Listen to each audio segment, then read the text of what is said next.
नुपुर शर्मा के एक तरफ दिए गए बयानों के बाद मुस्लिम समुदाय इसका पुरजोर विरोध कर रही है, तो वहीं दूसरी तरफ कुछ ऐसे लोग हैं जो इस बयान के बाद नुपुर शर्मा के पक्ष में खड़े हैं। जेएनयू कैंपस में जेएनयू के छात्रों द्वारा नुपुर शर्मा के पक्ष में एक प्रोटेस्ट मार्च निकाला गया। जेएनयू के चंद्रभागा हॉस्टल से यह मार्च की शुरुआत करी गई और जेएनयू कैंपस के गेट पर आकर यह खत्म हुआ। नुपुर शर्मा के साथ खड़े इन छात्रों का कहना है कि हम किसी भी छात्र संघ से नहीं है। इस प्रदर्शन के दौरान जो नारे लगाए गए उनमें मुख्य कुछ ये थे: नुपुर शर्मा तुम संघर्ष करो, हम तुम्हारे साथ हैं, और एक भारतीय नारी पड़ी अरब पर भारी। महिला के सम्मान में जेएनयू मैदान में, यानी जेएनयू के छात्र पूरी तरीके से नुपुर शर्मा के बयानों के समर्थन में थे। और इसका साथ ही साथ जो तस्वीरें हम वो दिखा रहे हैं कि किस तरीके से जेएनयू के जो छात्र हैं वो नुपुर शर्मा के समर्थन में नारे लगाते हुए नजर आ रहे हैं।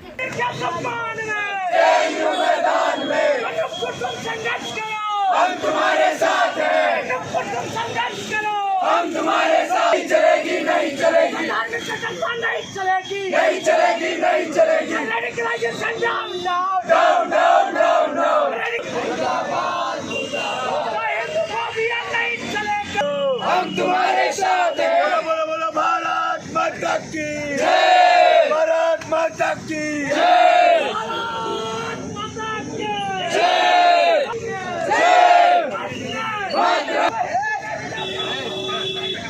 नहीं सहेंगे, नहीं सहेंगे, नहीं चलेगा, नहीं चलेगी, नहीं चलेगी। अरे एक भारतीय नारी, देश पे भारी पड़ गई है, देश पे एक भारतीय नारी पड़ गई अरब देश पे भारी, देश पे भारी पड़ गई है, देश पे भारी। आप सभी को नमस्कार कि आप लोग आप इस मुद्दे को कवर करने आए। आज आप देख रहे हैं कि ये मुद्दा कितना ही अहम हो चुका है। हम देख रहे हैं कि किस प्रकार से धार्मिक हिंसाएं हमारे देश में बढ़ती जा रही हैं। वो धार्मिक हिंसाएं, आखिर क्या कारण है कि धार्मिक हिंसाएं बढ़ रही हैं? आप देखेंगे कि जो लोग हिंदुओं को इंटॉलरेंट कहते हैं, वो खुद इतने इंटॉलरेंट हैं किसी एक नारी के कहने पे, किसी एक स्त्री के वो चीज़ कहने पे जो उनके धर्मों में लिखी गई है, उन्हें इतनी ठेस पहुंच जाती है कि पूरा अरब देश एक साथ होकर भारत का बॉयकॉट करने लगता है, भारत को वैश्विक मंच पे तिरस्कृत करने लगता है। तो हमें इस समय में ये देखना होगा कि जो ये रेडिकल फोर्सेस जो आगे बढ़ रही हैं, जो इस समाज की शांति को भंग करने का काम कर रही हैं। आप देखते हैं कि आए दिन हम देखते हैं कि कई मस्जिदों से ऐलान हो रहा है, कहीं कुछ हो रहा है, फतवा जारी कर दिया जा रहा है। अरे भाई, आप डेमोक्रेटिक कंट्री में रहते हैं ना, आप डेमोक्रेसी में बिलीव करते हैं कि नहीं? आपको इंस्टेंट जस्टिस चाहिए कि आपने 1 करोड़ का फतवा जारी कर दिया कि नुपुर शर्मा का आप सर धड़ से जुदा करके ले आइए, और आप कहते हैं कि फिर जब बात आती है डेमोक्रेसी की तो आप चिल्लाने लगते हैं कि माइनॉरिटीज़ के राइट्स का हनन हो रहा है। माइनॉरिटीज़ के राइट्स का कुछ हनन नहीं हो रहा है। हिंदुओं के भारत जैसा देश जहाँ पर हिंदू मेजॉरिटी हैं, हिंदू से ज़्यादा लिबरल, हिंदू से ज़्यादा सेकुलर कोई और धर्म नहीं है इस विश्व में। आप देख पाएंगे इस चीज़ को। प्रोटेस्ट है, आप लोग किसी संस्था से हैं, क्या है आप? हम भाई साहब, हम किसी भी संस्था से नहीं हैं, हम कंसर्न्ड स्टूडेंट्स हैं जो इस चीज़ को, इस मुद्दे को 1 हफ्ते से 2 हफ्ते से ऑब्जर्व कर रहे हैं। हम देख रहे हैं कि किस प्रकार से नुपुर शर्मा को टारगेट करके उनके ऊपर थ्रेट किया जा रहा है, रेप थ्रेट्स, मर्डर थ्रेट, सब कुछ उनके ऊपर आ रहा है।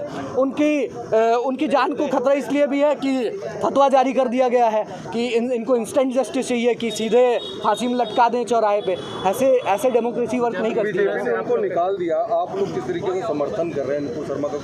बीजेपी, भाई साहब, बीजेपी एक पॉलिटिकल पार्टी है। पॉलिटिकल पार्टीज़ के इंडिपेंडेंट डिसीजंस हो सकते हैं, लेकिन हम उस बात का समर्थन कर रहे हैं कि अगर नुपुर शर्मा ने जो भी चीज़ कोट की है, जो हदीस को कोट किया है, वो कैसे गलत हो सकता है? जब आपका मुस्लिम प्रीचर जाकिर नायक मतलब विश्व के तमाम मंचों पे वही सेम चीज़ हर जगह बोलता है, तब आपके दिल पे ठेस नहीं पहुंचती है? तब आपको नहीं लगता कि पैगंबर मोहम्मद साहब की शान में गुस्ताखी हुई है? मेरा सवाल आपसे है ना कि जब जाकिर नायक वही चीज़ हर मंच पे बोल सकता है, तब आपके पैगंबर मोहम्मद साहब। मेरा नाम रमन है, मैं MAIR का स्टूडेंट हूँ। तो जो अभी सेलेक्टिव सेक्युलरिज्म जो देखने को मिलता है कि एक पर्टिकुलर कम्युनिटी कुछ करती है, दंगे भड़काती है, या इस्लाम में नबी एक सज़ा सरतन से जुदा, तो वो कैसे ख़तरे में हो सकती है। और जो ये है इंडिया का जो सेक्युलर वो है परिप्रेक्ष्य है, उसको ख़राब कर रही है। तो हम चाहते हैं कि जो रेडिकल इस्लामिस्ट फोर्सेस हैं, जो भी वो चाहे इस्लाम से हो या हिंदू धर्म का ही हो, जो देश तोड़ने की बात करता है, उनका बॉयकॉट होना चाहिए। और यहाँ पे हिंदू जो है वो सेकंड क्लास सिटीज़न बन के रह गया है। तो कहाँ पे किसके लिए सेक्युलरिज्म है?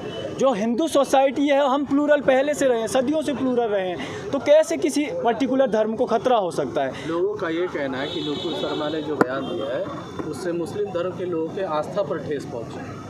इसमें आप लोग, और जो शिव जी को कहा जा रहा है कि you are worshipping private parts, why are you doing that, तो आप ये चाहते हो कि आप कुछ भी बोल देंगे लेकिन हमारी जो भावना है वो आहत ना हो। अब देखोगे 70 साल से, क्या उससे पहले से हो रहा है। श्री राम को एक पोस्टर, ये देखिए इस टाइप के वो देखने को मिलते हैं। ये देखिए, ancient laptops had no processor and RAM. Mahabharat Ramayan का मजाक उड़ा जाता खुलेआम, वो कॉमेडियन है वो खुलेआम मजाक उड़ाते, तब आहत नहीं होती है। तो हमारा ये मानना है कि जो सम्मान है वो सब रिलीजन का पर्टिकुलरली सम्मान होना चाहिए। कुछ ऐसा नहीं कि राइटर्स का ही सम्मान हो। दंगेबाजी होती है, जो JNU में लेफ्ट है वो दंगेबाजों के सपोर्ट में आता है, जो इलीगली ऑक्यूपाइड कर रखा है घर वो उनके सपोर्ट में आ रहा है। तो ये जो टेंडेंसी है, सेपरेटिस्ट टेंडेंसी है, राइटिंग वाली टेंडेंसी है, वो ख़त्म होनी चाहिए और सेलेक्टिव सेक्युलरिज्म को ख़त्म कर जाना चाहिए।